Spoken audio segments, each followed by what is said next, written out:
ফাঁকা বাড়ির সুযোগ নিয়ে হাত সাফাই চোরের দলের। শুক্রবার রাতে ওই চুরির ঘটনাটি ঘটেছে শিলিগুড়ি পুর নিগমের 20 নম্বর ওয়ার্ডের সুভাষপল্লী নেতাজি রোডের এক বাড়িতে।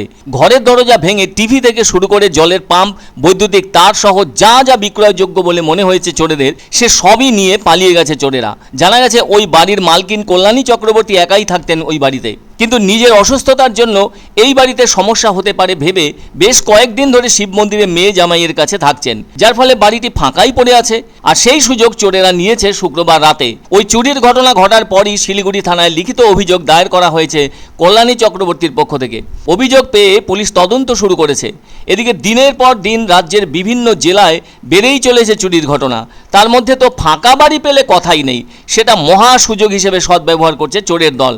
তাছাড়া গত 1 বছর ধরে এ ধরনের চুরির ঘটনা প্রায়শই ঘটে চলেছে শহর শিলিগুড়ি ও তার সংলগ্ন এলাকাগুলির ভেতর। পুলিশ এমন ঘটনায় কয়েকজনকে গ্রেপ্তার করলেও কোনোভাবেই কমাতে পারেনি চুরির গতি। শুধু যে বাড়িতেই চুরির ঘটনা ঘটছে তা কিন্তু নয়, নির্মীয়মান বাড়ির লোহার রড, রাস্তার উপর রাখা লোহার স্ল্যাব কিছুই রেহাই পাচ্ছে না চোরেদের হাত থেকে। অনেক সময় তো গ্যাস কাটার নিয়ে এসে নির্ভয়ে শাটার কিংবা গ্রিলের দরজা নষ্ট করে চুরি করে সাবার করছে চোরের দল। আর এমন সব চুরির ঘটনায় ভীষণই বিরক্ত শিলিগুড়ি শহরের বাসিন্দারা। কোনোভাবে বাড়ি ফাঁকা রাখা যাচ্ছেই না। না হলে সুভাষপল্লী নেতাজি রোডে অবস্থিত একজন অসুস্থ মহিলার ফাঁকা বাড়িতে চোরেরা তাদের কাজ হাসিল করে পালিয়ে গেল।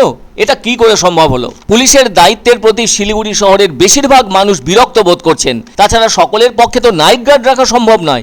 সামান্য রোজগার থাকায় পেট চালানো এবং তার সাথে অসুখের খরচ মিটিয়ে তারপর সেই নাইট গার্ড রাখার বিষয়টি আসে, যা খরচ সাপেক্ষ ব্যাপার। ফলে কতজন মানুষের পক্ষে সেটা সম্ভব? সেজন্য অনেকে বারবার করে বলে আসছেন রাতের বেলায় ঘন ঘন নজরদারি চালানো উচিত পুলিশের।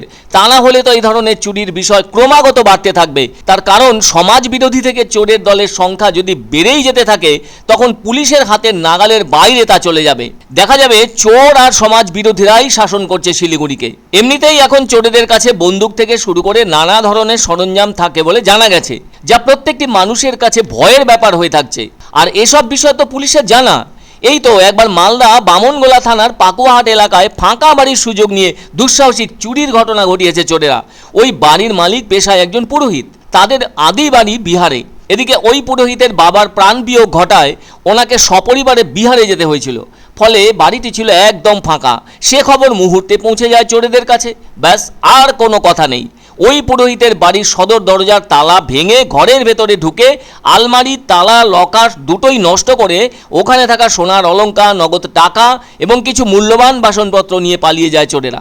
সব মিলিয়ে যা প্রায় 3 লক্ষ টাকার সামগ্রী। পরদিন প্রতিবেশীরা ওই বাড়ির চুরির ঘটনা প্রত্যক্ষ করে খবর পাঠিয়েছিলেন গৃহকর্তাকে। যদিও খবর পেয়ে পাকুয়াহাট ফাঁড়ির পুলিশও এসেছিল, তদন্তও শুরু করলেও তার কোনো সুফল মেলেনি বলে জানা গেছে। খোয়া গেছে দামি জিনিসের মধ্যে টিভিটা খোয়া গেছে, আর ওই পেতলের একটা বড় হাঁড়ি ছিল, আর বাসন কোসন সব ছিল, ওগুলো কিছু নিয়ে গেছে। আর সব যা ছিল সব কিছু তছনছ করে শোকেস টোকেস ভেঙে একদম সব উল্টো পাল্টা করে নিয়ে গেছে।